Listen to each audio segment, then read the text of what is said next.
يلا بينا نبدأ فيديوهات النهاردة. فيديو النهاردة عن الإبداع.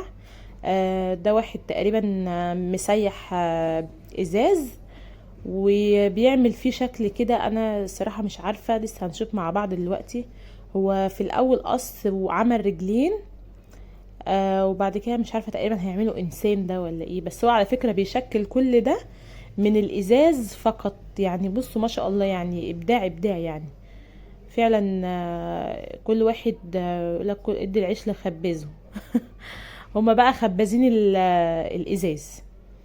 ومش عارفه ده ايه، ده حاجه تقريبا كرسي او حاجه بيقعد عليها، مش عارفه والله. بس ما شاء الله يعني باين على ان هو محترف يعني.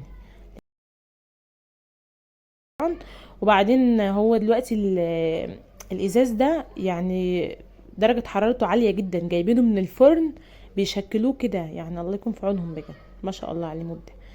تقريبا ده مش عارفه والله شكله انسان، بس ده شعره يعني ولا ايه؟ مش عارفه يا جماعه، اللي يعرف يكتب لنا في التعليقات. وعايزاكم تفعلوا شويه الفيديوهات وتلايكوا وكومنت حلو كده منكم. وعايزاكم تصلوا على النبي. كده بيعملوا الايدين ما شاء الله. والله مبدع مبدع ما شاء الله عليه. ودي العينين. بس هو تقريبا مش هيطلع انسان على فكره. مش عارفه ايه البصله دي، مش عارفه والله هو بيعمل ايه. بس يعني واضح ان دي مش كوب يعني او مج. واضح ان هي زي حاجه بتحط زي لا او ايه ده عمل له 4 عيون ده ولا ايه؟ انا مش مستوعبه. واو، ده تقريبا حيوان على فكره، لان عامل عينه كده مش طبيعيه يعني زي عين الحيوانات. ما شاء الله. بصوا الدقه، بصوا الدقيق وشغله يعني. ما شاء الله فاهم شغله وعارف هو بيعمل ايه. ده كده طلع ديل، ممكن يكون ده مثلا قرد او كوالا. تقريبا قرد. بس هو مبدع الصراحة يعني، شابولي ما شاء الله. ده قرد وماسك حاجة كده زي تحفة او حاجة. دي بقى واحدة حبت تغير شكل الديكور بتاع الصالة، فجابت زي ورد كده لزقات. يعني افكار، دي افكار جميلة على فكرة. لو احنا عملناها في البيت تحفة. يعني هي لمسة بسيطة، بس الصراحة بصوا عملت شكل جميل.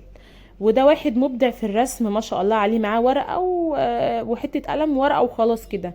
رسم زي فلفلة كده فاتحة بقها، ودلوقتي برضو لونها احمر. وما شاء الله بقت يعني تحفة برضو بحاجات بسيطة. ودي برضو حرفة. واحدة جابت منديل وفتحته كده زي الوردة ما شاء الله. يعني ناس ما شاء الله يعني عندهم حرف، عملته زي الورد، عملته بوكيه.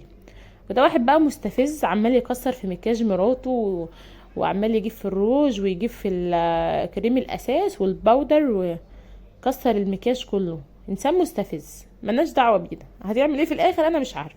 استفدت ايه مش عارفه.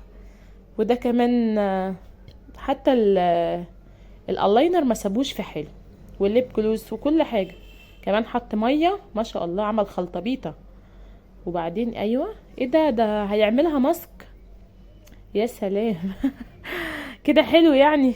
مش هتقلقش وشك مش هينور. ده كده جاب لي غسول وكل انواع الغسول. فاتح صيدليه يا جماعه الواد ده شكله. وجاب بقى ماسك اهو برضو. واو، برضو شكله هيعمل ماسك زي الاولى برضو. وميه ودواخين يا لمونه دواخين. عمل عكاك. محدش هيعمل كده على فكره، انت عكاك. يعو. المهم ده واحد جاب اختراع يعني للصيف. جاب شمسية وملاها من تحت بالمية وكده عشان الناموس والصيف.